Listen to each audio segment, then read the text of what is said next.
Welcome to Brazen Education with Educator Barnes, a podcast with a focus on speaking your truth, being transparent to help others, and having no shame about it. Because we can't move forward until the truth is known.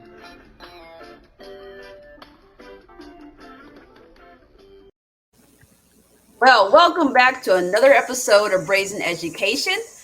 We are talking about sex education again, and this is part 3. And my wonderful guest I have today is a teacher, Ali McDillon, and she actually teaches anatomy. So, Ali, welcome to the show. Thank you. And could you tell us a little bit about what you teach? Because I know you may not just teach anatomy. What courses do you teach? And what made you decide like anatomy was one of the courses that you wanted to teach? Yeah, so I'm a trained chemist. So I actually got into education through the Woodrow Wilson Teaching Fellowship, like a transition to teaching, to teach chemistry. So I just finished my 10th year teaching, which has been a rough year, but I made it. So I'm a trained chemistry teacher, but I'm licensed in chemistry, physics, and life science. So I can teach pretty much everything, and I have taught pretty much everything. I started at a small rural school where you just have to wear a lot of hats. So I taught chemistry, physics, 8th grade science, zoology, anatomy, science research, everything. And then now my current school, they try not to give you more than 2 classes at a time. So here I've taught chemistry and earth science. 1 year I taught chemistry and ICP, and then the past 2 years I've taught chemistry and anatomy. And that was more of a, like I was given the option to continue teaching integrated chemistry and physics, which is like a introductory to both chemistry and physics, or to switch to anatomy because they needed someone. And I was the only one with a life science license that was open. And I was like, sure, I'll teach that. And it's juniors. And that's always fun, getting to teach higher or upper level kids. So I was like, sure, yeah, let's do it. So for our viewers, I think it's important for them to know, to be able to teach anatomy, you have to have a life science background. Yes. Yep. And so for this particular episode, I call it a scientific approach because I've talked about this twice. So my first episode, actually first 2 episodes, so start out 2022, kicking the door in. Yeah. I met with 2 wonderful ladies, Ashley and Dr. Tiku. They talked about different approaches to sex education. And then my second guest, he talked about the abstinence and marriage viewpoint. And I had feedback from both episodes, both positive and both like, I don't like that. And what was interesting about this is, I guess a couple months ago, I on my Educator Barnes page posted an article from WFYI. If you're not an indie, it's PBS, but it's like the local indie. And the article was called Indiana Sex Educators Confront Online Attacks, Nervous Schools. And this was May 18th of 2022. And the reason this caught my eye was is talking about sex education. And that was something I covered when I started off this season this year. But when I was looking through the article, I saw Ashley Robertson, and she was on my first episode. She does a LGBTQIA inclusive sex education curriculum that is part of the Unitarian Universalist organized religion. And so I saw this and I posted it, and I asked kind of a simple question: what do you guys think about it? And when I went to go look, Ali had written a very substantial response to what do you think about it? And the thing that stood out to me was her approach was like, this is not a divisive topic. We're literally talking about biological, scientific elements. So tell my viewers a little bit about when you saw that posted on my Educator Barnes Facebook page, what kind of triggered you to make you be like, oh, I really want to share this information? And what was key for you to share with our viewers? Yeah, so I have a 5-year-old son, and I'm trying to raise him to understand consent without using that word because he's 5, and that doesn't really he doesn't get it unless it's like, okay, you don't have to hug anybody that you don't want to hug. You don't have to give kisses to people you don't want to give kisses to, because they have, kids have kind of an internal, radar that, like, if somebody's wigging them out, we shouldn't push that on them and tell them that they should ignore their feelings. And so I've been going through that with my son as he's gotten older. We use proper terminology, and I get some pushback from people that I know that, even like his preschool, he came home one day saying that he like TT'd on the potty, and, using different non-anatomical terms for like his penis. I'm like, okay, well, at least you know the right word, because I had been seeing on Facebook and other social medias outlets stories of parents who, were using, cute terms and their kid being harmed, and reaching out to an adult and saying, hey, my uncle did this to me, or my, this other person in my life did something, but they didn't use proper terms. And so they didn't get the help they needed, because, calling something a cookie, you think it's, you know what I mean? Like oh, well, it's just a cookie. Go get another one. No big deal. When it's like, no, that kid was talking about their private parts. And if you don't use the same terminology, like, you've just hurt that child without knowing it.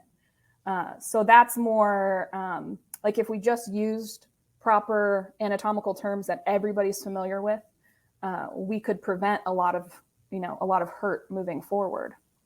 So that's why I responded it. That's kind of the brain space I was in at the time when I saw it. Why do you, because it's like, when you think about people saying cookies and things like that, you think about grown-ups like being flirtatious with other people. And when I was reading this article, especially with Ashley, so after, I guess I should share it, because I don't think I've shared this before. So after I had interviewed her, I get a message to my Educator Barnes website, and that's pretty typical. A lot of my stuff I have, automatically say something back to you. But it was like, you're in this groomer group with Ashley Robertson. And I'm like, what? Huh?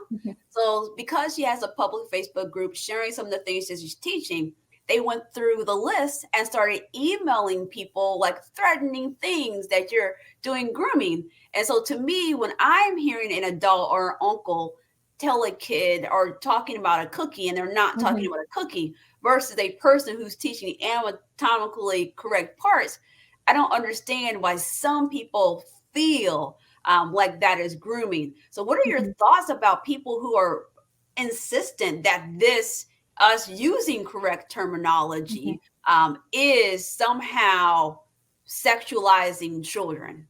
Yeah, I think a lot of it comes from adults not being comfortable because they weren't raised to be comfortable with those terms, and then to turn around and have to teach that to their kids, like, just makes them feel uncomfortable because they were taught, using the word penis is inappropriate, using the word vagina is inappropriate. Like, I remember being in middle school in choir class and kids playing the penis game because they thought that word was so funny.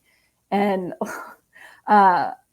just I think, honestly, I just think it's comfort. Like, you don't know what you don't know.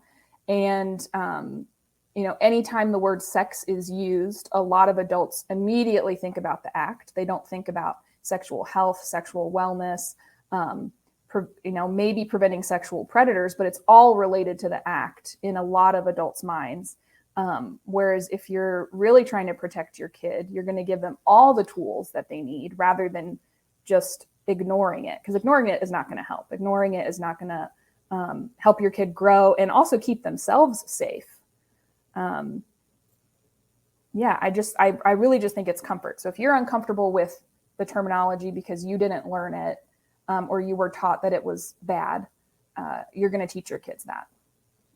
And also on that point, I think some adults are not comfortable calling their personal parts correct name. So they don't even do it themselves, just in any type of setting. So therefore now they have kids and that's what they are comfortable with. And it's just like, it's no different than saying the ear has a part. But you mentioned like sexual health. So how does your anatomy class, what is like the differences and the similarities between your class and then what you would have, with your PE and your health? How is that different or maybe the same? Yeah, so I actually went into the Indiana. So there's new Indiana science standards. They just came out this summer, and I was looking through those. It is required in Indiana to teach reproductive systems and organs in anatomy class. There is nothing explicitly stated in Indiana health curriculum or standards. It's all about preventing injury, safe relationships, those kind of things. So it's kind of up to the individual educator whether they want to teach and how they want to teach sex education. And I think it's mostly freshmen and sophomores who take those classes in high school. I remember I'm originally from Ohio, and we did it in 8th grade, but there was usually it was a PE teacher who maybe got a certification for health. Because in education, in Indiana, we have 25 open teaching positions. So you got to do what you got to do, right? So a PE teacher might get a extra certification, and so then they have not been taught how to broach the topic with kids, how to appropriately level the information. They're doing their best, but if you're not taught how to talk about sex or how to talk about internal organs or any of that stuff, you might avoid it, which is, I think, where we end up with mostly sex education taught by people that are like consultants that come in, and then they get to do whatever they want to do, which I think is not great. A lot of times, the abstinence only type of, that's what my middle school did. And I remember she made us like spit in cups, and then we had to like pour all the cups together. And she told us, every person you kiss, you've kissed everyone they've also kissed. And it was gross, and it was a visual like representation. So I understand where she was coming from, but that was also very shaming to all of us. And just the idea of, I know some consultants come in and like have kids chew bubble gum, and they're like, oh, if you have sex, you're this chewed up piece of bubble gum. It's like, that is like totally the opposite of what, like, we want our kids, they're already curious, they want to know stuff. So just answer their questions. And if you're not embarrassed, they're not going to be embarrassed. And if you're a 23-year-old PE teacher who's just been told, hey, you're teaching health this year, but you have no resources. So you're told, oh, well, you have this $100 to bring in, a sex ed consultant. You don't have the time to really pick someone, right? Like you're busy. Teachers are busy people. We do our best. But if a school's always been bringing in the same person over and over again, but they're not continuing to vet the message that they're sending, that can be a problem for our students. No, you brought up many good points. I lived in Indiana my whole entire life. I went to Lawrence Township, and I did the thing with the cup and the spit. We did that. I remember that. And then I remember PE was 9th and 10th grade. And so I remember it was the PE teacher. And then I just remember, like, okay, here's the parts of the female. Here's the part of the guy. Label this and turn it in. And I just remember the awkwardness of everyone like folding over their paper, didn't want to be seen labeling anything, like sliding it up to the teacher. And it was just this whole awkward thing. And it was just like shame. There was a whole bunch of shame about it. But on the other hand, you get kids who are adults, they finish college, and then their parents like, we want grandkids.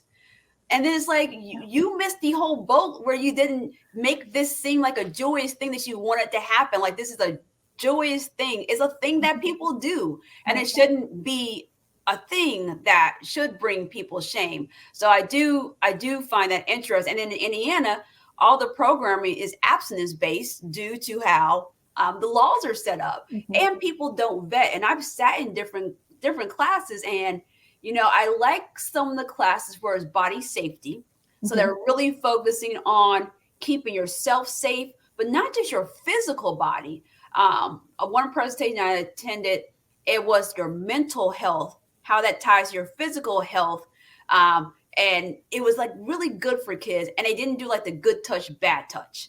Because they even explained how there's sometimes someone may have to touch you like a doctor, because they were just saying like they wanted to define all the things. And so I really appreciated the approach that was taken. But I also gone through other things where everything was just made to make you feel like you were a bad person.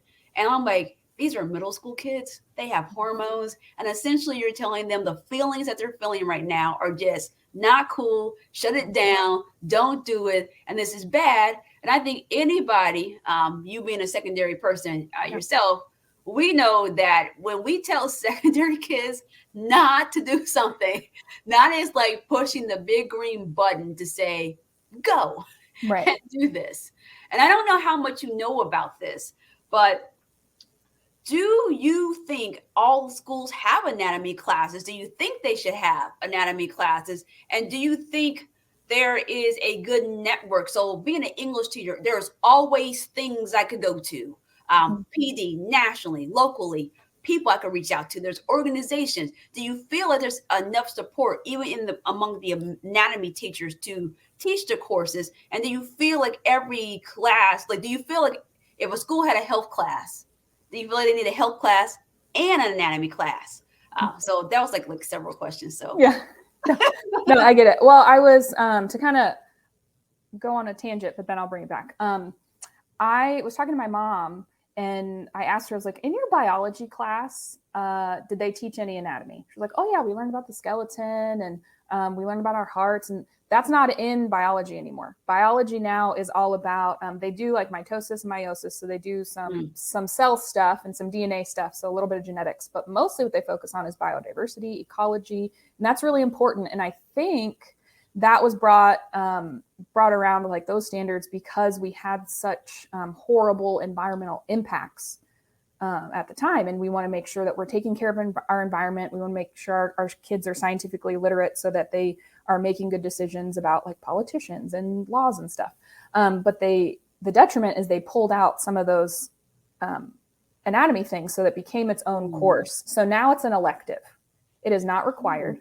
The kids in my class want to they're interested in the medical field. So kind of all of the resources that I've had. So I had a, not a co-teacher, but we both taught, we were in a PLC together, and she was a great resource. She'd been teaching it much longer than I had. And she was really, her name's Polly. So Polly was very adamant that like, if we can't get to everything, we need to get to the reproductive system because our health class is not adequate. I was like, I agree, let's do it. And I asked my kids the first time I taught it at my current school, like, what are you learning in your health class? And they're like, nothing. We didn't learn any of this. Like, it was just like, don't have sex. And that was it. It's like, well, I know that when my kids get to me 17, not all of them, but some of them are sexually active, and they should know what their anatomy is, just so they can make better decisions. Because it's amazing, the kids in my class, after they learn, all the parts of the male reproductive system, all the parts of the female reproductive system. We talk about the menstruation cycle and the ovulation cycle. And some boys will say, why do I need to know this? Because it's 50% of the population, and maybe your partner, and you need to know this. Maybe you're going to get, if you are heterosexual, maybe you're going to get a girl pregnant one day because you didn't know any better. And the more information they're armed with, the better decisions they make. Maybe those boys aren't more forceful with their partners and are more willing to wear a condom if they engage in sexual intercourse. They are more likely to feel empathy for their female classmates, and less likely to make jokes about PMS because, we go through the hormones and the hormone cycle, like the 28-day cycle. And they're like, oh, I thought it was just like a day. No, it's not a day. Or, like, oh, so we would have discussions mostly brought up by the boys, they'd, because I would give them a note card, because this can be uncomfortable. And I get it. Like, they've been taught that it's shameful. And I'm not teaching them, how to go have sex. I'm just teaching them what body parts are in their bodies and their classmates' bodies right now. Like, what is it? How does it work? And then we move on. But I always spend a day, like, I give them a note card. It can be anonymous or not. They can write any question that they have, and I will answer it. No shame, like, just from a scientific perspective. Every year, the boys always ask, is pulling out enough? Or like, why is pulling out not enough? It's like, well, let's think about your organs. Like, you have one urethra that everything goes through, right? So like, the sperm is made in the testicles, they move through the vas deferens, and everything just goes out through the urethra. So pre-cum, right, could mix with some of that leftover sperm that didn't get ejected, and then it gets ejected then, even if you know, like at the beginning of the encounter, and they're like, oh, so pull-out game, this is their terms, pull-out game doesn't work. No, it's not 100%. And, you know, in media, like have you seen Bridgerton? I'm sure some of the listeners have seen Bridgerton. I definitely have some Bridgerton followers, so I know that. Yeah, so the first season, I just watched it this year. The first season, there's a character who doesn't want to have kids or claims he can't have kids, but all he's doing is pulling out. And I'm just like, that wouldn't work. I got like so riled up. I'm like, you would have gotten her pregnant at some point in time in your lives. It would have happened. It's less likely, but it is possible. And just like, I get enraged when I see things like that in the media, because our kids don't know any better, and they can't have that internal dialogue with themselves. Like, oh, well, that's not how it really works, because I know better. And I know that, you know, eventually there'd be enough, or there'd at least be one viable semen that would go through the process of getting to that egg and could fertilize it. And so, like, yeah, I'm just amazed every year at the 17-year-old boys who ask me, like, isn't that enough? No, it's not. And what I like, even though I didn't ask you this, you shared with the listeners a question you were asked, and the way you explained it, like you didn't go into the sex act. You were like, it was very scientific and named all the parts and named all these things. And so I think sometimes parents are resisting something they don't understand because they're not in the class. And so they're making up a story of what they think is happening. And I'm like, well, think about your own sex education, especially if your kids are going to school in the same state that you went to school in. There's no class I went to where the teacher's like, and this is how we go have sex.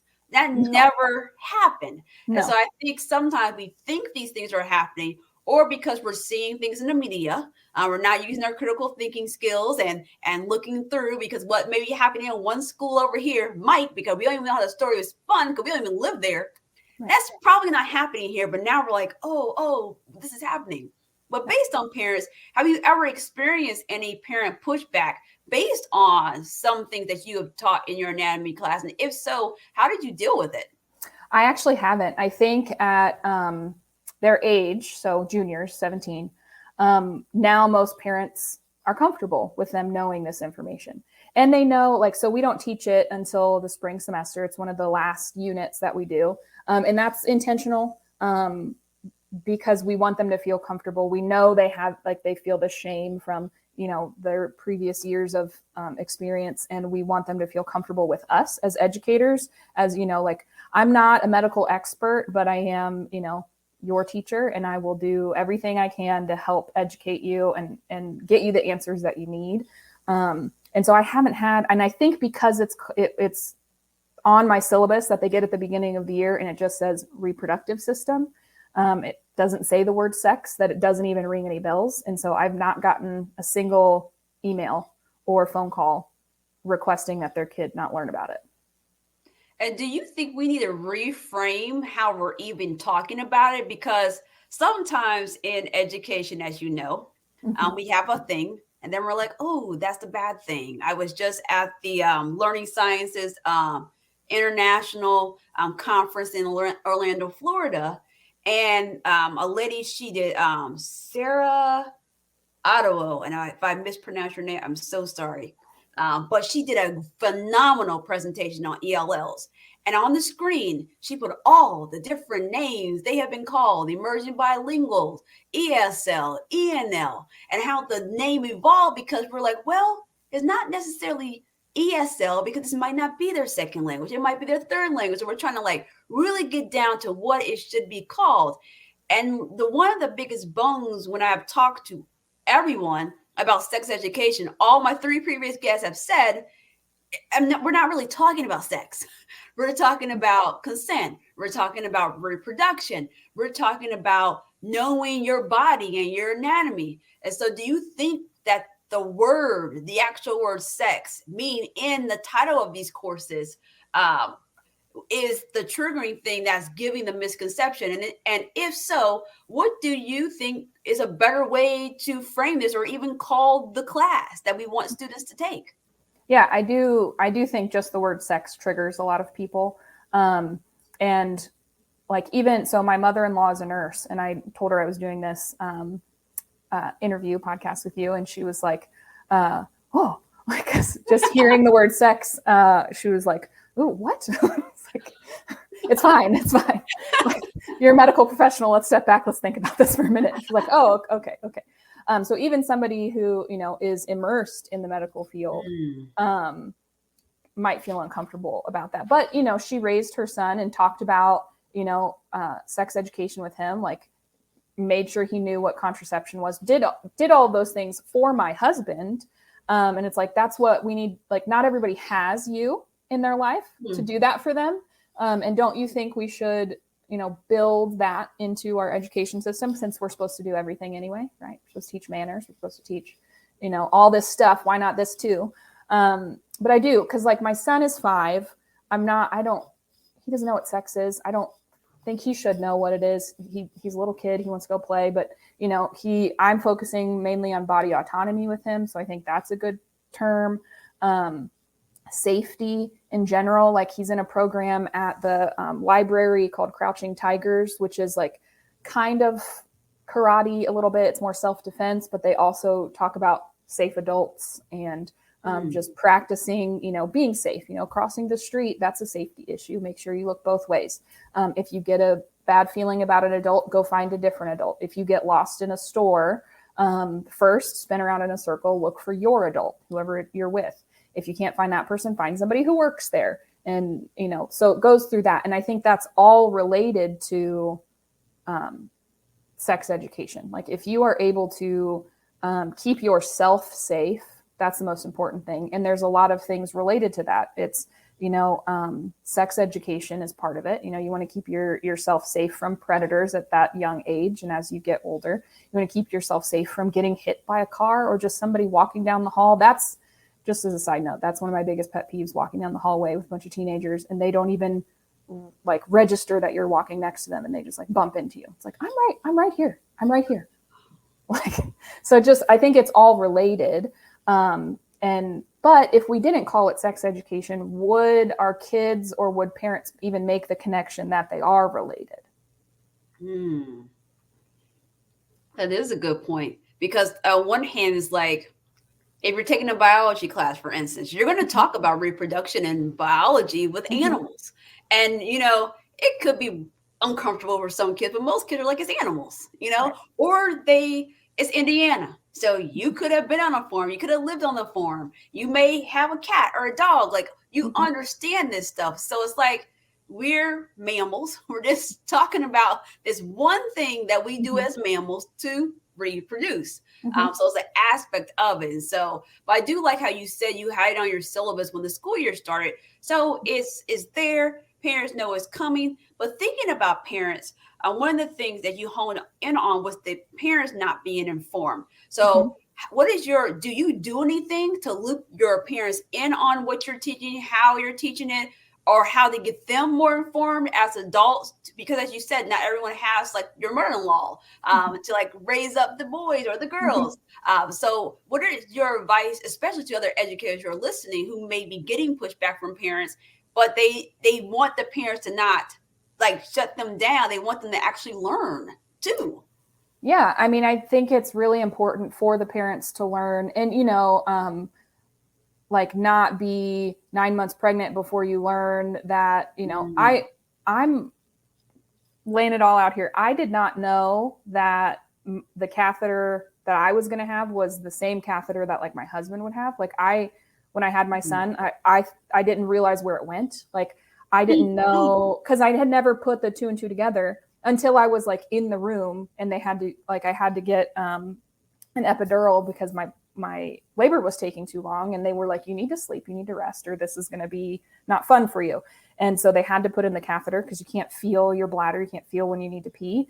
Yep. And like, I was like, that's not going to work. And they're like, yes, it's fine. It's like, oh, okay. And then when I looked into it later, I was like, oh yeah, why didn't I know that? Like, why did I think in the moment that wasn't going to work for me? And I think it's just from not spending the time to just study. And it's like, we're not indoctrinating children into a cult. We're just teaching them, that the vagina and the urethra are not connected. So when you urinate, like when you urinate as a female, that urine is not going through the uterus.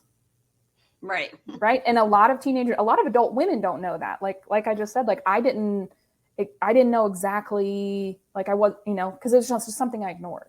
And that was detrimental to me. It was detrimental. It's not like our kids should know what their body parts are. Just period. Like why should we hide that from them? And I think that when you come at it from that perspective, it makes it easier as an adult to look into it. Like who cares if your search history is like, parts of the vagina? Like just look it up. It's fine. But mainly I would focus on there isn't a ton of stuff. That's actually there's not a ton of stuff for anatomy teachers, specifically for the reproductive system that isn't medical in nature. So looking up, on the American Physician Association, like looking information up there. There's a lot of really good like nursing YouTube videos that go through in a very factual, scientific manner. Like these are the parts, these are how they work. And I don't send those to parents. I just kind of send once a month, like, hey, this is what we're doing this month. If you have any questions, ask me this. If you feel like your student needs a little more help, here are some like helpful resources. And I never phrase it as like, you need to look at this. It's just more of like, if you want to help your student, maybe check out this .org, or check out this, medical journal, or this Quizlet that's going over vocabulary, or, this YouTube video that's, telling them the different parts of the heart. That's more how I approach it. And then if the parent watches it, that's great. And they can have those discussions with their kids. If they don't, at least I know that their kid is coming to me and we're having those discussions in class about how all their systems work. No, you're really right about the adults not understanding. My husband and I just watched Sex, Love, and Goop. It's on Netflix, and Gwyneth Paltrow is like behind this show. But what was interesting, and then they had different couples who each had some issue, and the Goop part was like, we're all uncomfortable. And so you had young couples, heterosexual, homosexual. You had elderly couples, because I even liked that they had an elderly couple, because it's like, yeah, we still want to do this thing, and we're having issues.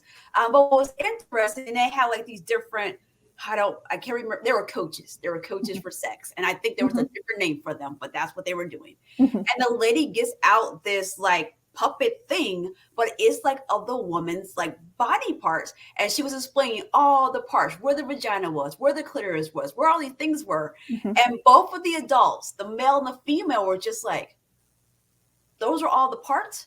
And you would assume you are a sexually active person, you're in a consensual monogamous relationship, and you're struggling, and one of the basic things is you don't even know the roadmap that you're exploring. So I just felt like we're not telling them what to do like this show did later on, but just that basic thing. And then I'm watching it with my husband, and I'm like, I didn't remember all of this stuff. So because you don't talk about it. When I had my twin boys, I had an epidural, and they were explaining, I was like, what? She gonna do what? You're gonna empty my bladder for me? Oh, you are. This is interesting. Yeah. And it's like real uncomfortable when you realize like, oh, and then you're like, I guess this makes sense that this is a thing that you would do, but nobody talks about it. And we probably all have aunts and sisters and moms who want this whole thing. And so now we are being put in these scary, uncomfortable situations that we could have walked in with confidence, knowing that this could happen because someone has talked about their own personal experience just with their body and all the things that happens with our bodies, from little person all the way to older person. Right. So I really appreciate how you say you provide those resources because Mm-hmm. the parents can stay kind of in step, Mm-hmm. and they can explore on their own. Maybe they don't want to, because sometimes parents, they don't want to talk to us because they feel like they should know already. Mm-hmm. So I really, really, I'm like that. And then let's talk about other colleagues. What advice do you have for other people who are either teaching whatever it's called at their school, whether it's Mm-hmm. health, whether it's anatomy, whether it's sex Mm-hmm. education?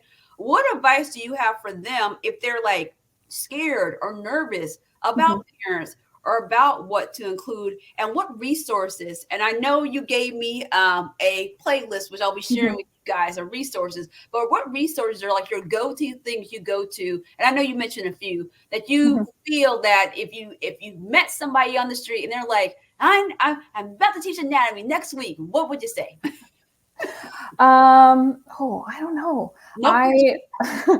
I would say for anatomy, having a really good textbook with really good, not graphic, so it doesn't need to be real photos, but really good diagrams Mm, in it is super important because if a parent sees it that it's in this anatomy official textbook, they're more likely mm, to accept it. Whereas if you're just buying, like, there's nothing wrong with buying stuff from Teachers Pay Teachers, but if that's what you're doing, use it as a supplement more than a like, this is my curriculum, because your parents are just more likely to trust the information that's in this textbook.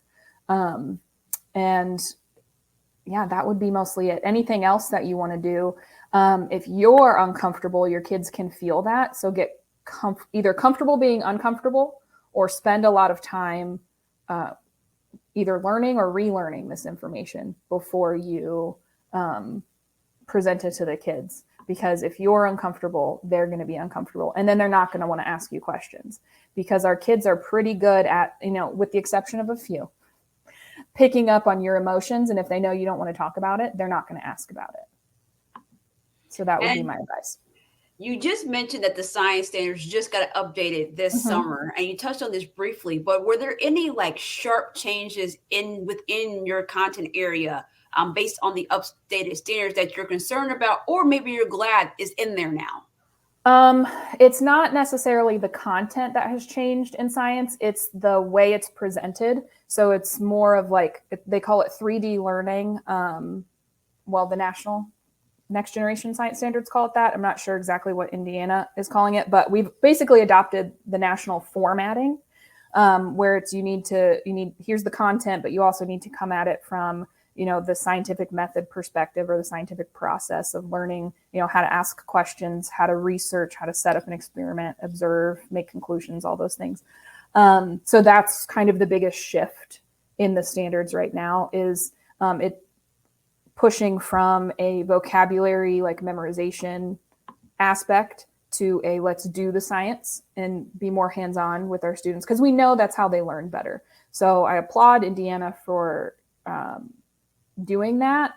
Now, whether we have the resources to implement those changes across the board is another issue, and not just like pieces of equipment, but how are we going to train our educators in this new way of thinking about their lesson plans? Because as science teachers, we already chemistry, for an example, is a 20%, like I have to be in the lab with my students 20% of the time. So I already spend 20% or more time in the lab, but making sure not that just that we're not just in the lab to be in the lab, but that time is well spent, and that when we are finished with the experiment, that we're really thinking through what did we learn, was that useful, how did that add to our understanding of whatever we're studying, and that's more of my concern is like how are we going to make sure all of our science teachers are on board of like biology, anatomy, zoology, chemistry, physics with that type of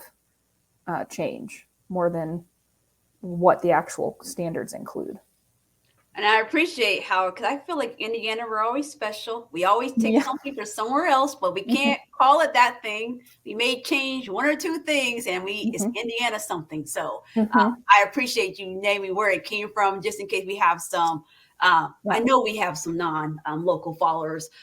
Just they can check that out and look if they want to look. But I also Mhm. feel like many standards are shifting to that mindset of is like not like English teacher. We're not sitting here looking at words in the dictionary. That's like Mhm. so antiquated. We need application when it comes to things. Yeah. So I'm glad to hear with the science standards that we're Mhm. moving to that. But again, like how are we preparing? Are we providing professional development? Mhm. Are we providing a good anatomy textbook that a Mhm. teacher can use?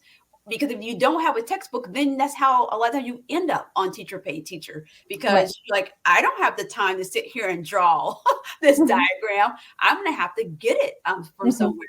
And then when it comes to students, what advice do you have from students who may have questions about their anatomy or just their body in general? Because I think sometimes we think when we talk about sex education that we're always talking about reproductive because there's Mhm. other things that make your body tick. There's the hormones, there's the acne, there's all these other things. So what Right. advice do you have for kids? Um, I would say find an adult in your life that you're comfortable with and that you know won't judge you for the types of questions, whether that's a parent, a grandparent, a teacher. Now, I know, like for me, if a student asks me a question, I am not uncomfortable answering anything. Like I have gotten over that. Um, I was uncomfortable maybe answering questions for eighth graders my first and second year, but then like they just need this knowledge, and if I just approach it that way, if a parent gets mad at me, so be it. Um, and I know that's not everybody's mindset. That's just how I've had to, because I worked in a really small rural conservative school, and at some point I just had to be like, you know what, I don't care. This kid is asking me a point blank question. Like I had an eighth grader come to me and tell me she was pregnant, an eighth grader. And she's like, I don't know what to do. Like my parents are going to be so disappointed in me. And I was like, okay, let's talk about, where we go from here. I didn't send her to the guidance counselor. I didn't tell her, because that would be telling her that this wasn't important to me, like that she was not important enough to me to have this conversation. So we sat down. It was a day that like the rest of the eighth graders were on like a field trip and she didn't go. She wasn't feeling good, and so we just sat and we talked like, what are all the options? How we talked through a script of like, how are you going to, like, you can't hide it. You Right. cannot hide it. You need to talk to, your parents. She was living with her aunt at the time. It's like, you're living with your aunt. That is your person. You need to tell her first because you are living under her roof, and make a plan. But here are some possible plans. Here are some possible avenues.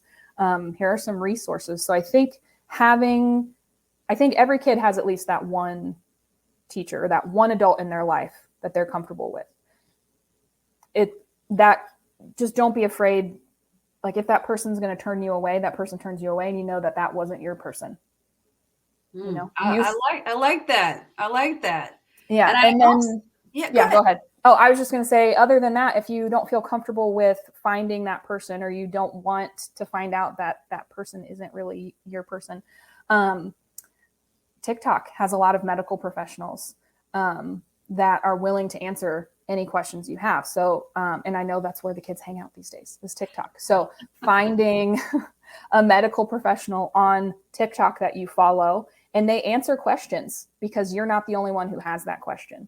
So ask them, and then they'll probably make a TikTok devoted to you answering your question. That's what I would suggest for any kid that, specifically teenagers. I don't know if I want my 5-year-old on TikTok asking questions, but specifically teenagers, that's what I would suggest. Yeah. No, and then like, because I follow different, I'm not on TikTok yet. People keep trying to get I me over just here. I just started, and it's a slippery slope of just like, I'm just like, I'm still kind of learning the Instagram thing, but so I mhm, watch the little reels and there's different doctors I follow. mhm, So to kid viewers, because I know there's some of you, I mhm, remember Mrs. Barnes talks about reputable sources. So if you're mhm, following a medical professional, you want to look in the bio, see mhm, what they're certified in, see it where their website is, see that they're actually a person, because unfortunately there are mhm. there's the influencers, then you have the professionals, and then some of Right. that crisscrosses. But just make sure you check that out. But I Mhm. do agree because it's so non-threatening, because it's like, oh, and most of the time they won't even call out your name, because if you send Right. them a message, they may be like, hey, I don't want don't share who I am. And I Mm-hmm. think most medical professionals are not trying to out children, but there No. was something else that was pretty powerful that you said, is that the fact that you made a plan with the student that came to you when she was pregnant. Because a Mm-hmm. lot of times people feel, well, if these teachers are going off and talking to my kid about their body, they're having a relationship that I'm not part of. I'm being left out. And I think parents forget many times that you are their first teacher. Our job is to get them to go back to you. We're not going to keep this information. And I've had 2 students in my career that have told me first that they were pregnant. Mm-hmm. And I was just like, okay. And the first thing you say is you can't hide it. So Mm-hmm. how are we going to deal with this? Because the kid was skipping class, one of my students, because she was afraid she was going to lose the baby because they Mm-hmm. were doing the basketball.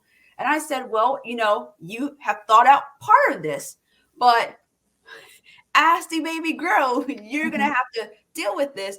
And what I find out from a lot of kids is that even though kids find this out, even though their parents are going to be pissed, they're going to be pissed. They love you. Right. And so even though they may be upset and maybe disappointed that they're on this path, they love you, and there will come a point in time. But as a kid, it's hard. Mm-hmm. It's so hard to see the other side when mom, dad, auntie, grandma, whoever it is, won't be upset with you. So I know you have some ways that people can connect with you. So Mm-hmm. please brag on yourself if people want to connect with you, or maybe they want to ask you questions. Yeah. They didn't get to tune in right now. They're like, hey, I got questions I want to answer. Mm-hmm. How can people connect with you? Yeah, sure. So 2 different ways on all social media. It's just Ali McDillon. They can search that. Send me DMs or whatever. Even on TikTok. My son and I are doing science experiments together on TikTok. If you want to watch that, or you can send me messages, ask me questions. That's totally fine. But so Ali McDillon on Instagram, TikTok, even Gmail, ali.mcdillon@gmail.com. And then I have my own Teachers Pay Teachers side hustle. So the chemistryparticle.com is my website. So you can send me messages directly through there, or it's also the Chemistry Particle on all socials. So you can reach me that way as well. Yeah, and I just came across your page. Mm-hmm. Super cool. I started like going through all the things because I just love, like, sometimes we don't need another person to come out. We just need to connect with each other, connect Mm-hmm. with other teachers. And there are teachers. I feel like if there's a topic you don't want to ask your kid's teacher on, there's a teacher in your city, in your state, that you can write to say, hey, I have a question about this. Or do you have a resource? I want to learn more about it, but I don't want to approach my kid's teacher because nobody wants to be seen as they don't know. We know that with kids, they don't want to be seen as they don't know Right. something.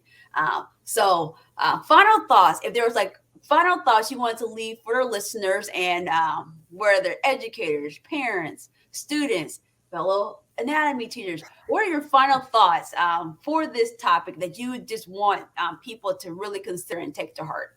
Yeah, I think we just need to be open and understand that, like, where we are coming from is not where this generation is coming from. And that's okay. Like, as you know, we grow as individuals, as we grow as a people, as a nation, as a world, universe, whatever, things change, and the way that our kids are thinking about things is different than the way we thought about them, and that's okay. And if you are struggling with how to help someone, or if somebody comes to you and is like, hey, I have this problem, can you help me find an answer? If you don't know the answer right away, that's fine. You should be modeling for these kids how to seek out that information for themselves. And saying to a kid, I don't know the answer, but I'm going to help you find the answer, is totally appropriate. No, I love that. Let's learn together. Mm-hmm. I mean, that's when my kids are asking me about like the black hole. I'm like, did you see your mom was an English teacher? I don't know the answer to this, but we can go learn together. So Yeah. I may have to circle back with you about that because I do not know. So maybe you might know something or get me in the right direction. Okay. Ali McDillon, you have been a wonderful guest. I really loved that you came from this a scientific approach. It's so simple. It's so Mhm. smart. Like, I think we're just making this too complicated. Like, we're making this way too complicated. Yeah. So I really appreciate having you on the show today. To my listeners, make sure you follow her, Ali McDillon, across all social media, and the Chemistry Particle. Please Yeah. follow, send her a message. She's a lovely, wonderful person. And I will see you guys on the next episode. Thanks again, Ali.